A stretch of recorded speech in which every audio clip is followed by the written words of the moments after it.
When I think about the fact that I can also help these young girls with problems similar to mine, I feel like I'm doing the right thing and that this is what I should do.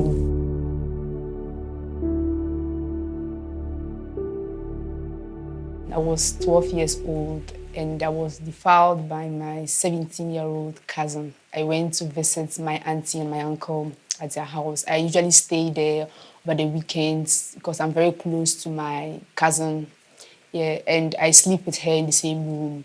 But that particular weekend, in my sleep, I felt a sharp pain around my vagina. I ignored it because I was sleepy and I was a child. But the pain, it continued and it became worse. So I decided to wake up and see what was going on. When I woke up, I saw my 17-year-old cousin lying on top of me with his penis inside my vagina. I was scared and I wanted to scream, but then he covered my mouth and then he told me to keep quiet. I started to weep and then he gave me my pants and asked me to go to the washroom and clean up because I was bleeding. The sun came out, I wanted to go back home because I wanted to go home and tell my parents what happened. They had a family meeting. I remember he was lashed seriously and then he was denied food for like 3 days. But that was all that happened to him. The issue just died there. When I came home and I was still crying. So just consoling me. They didn't take me to the hospital. There could have been internal bleeding, internal damages could have been caused. And they didn't do much. They didn't do anything for me. I needed so much more. I needed so much help.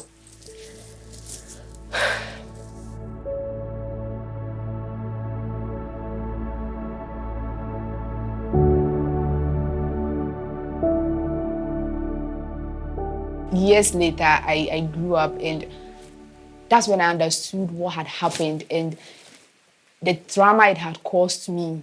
So when I graduated, I realized that I needed help because I was growing and my sexuality was at risk because I didn't like guys. I didn't like sitting with them. Even in class, I didn't have any association with them. And I didn't even girls.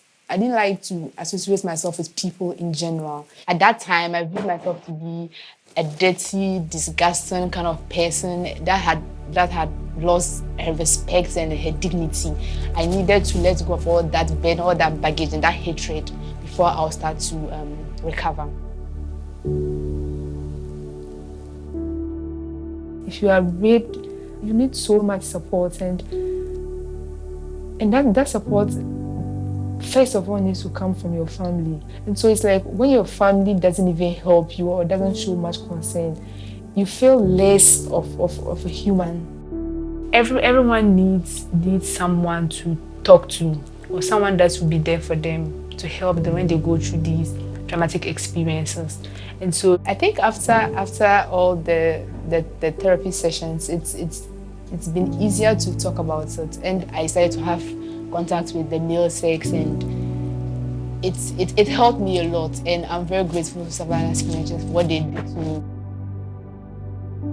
The more we get the right information, we make better choices and we can live better lives. So if I had the chance, that's what I would have liked to do.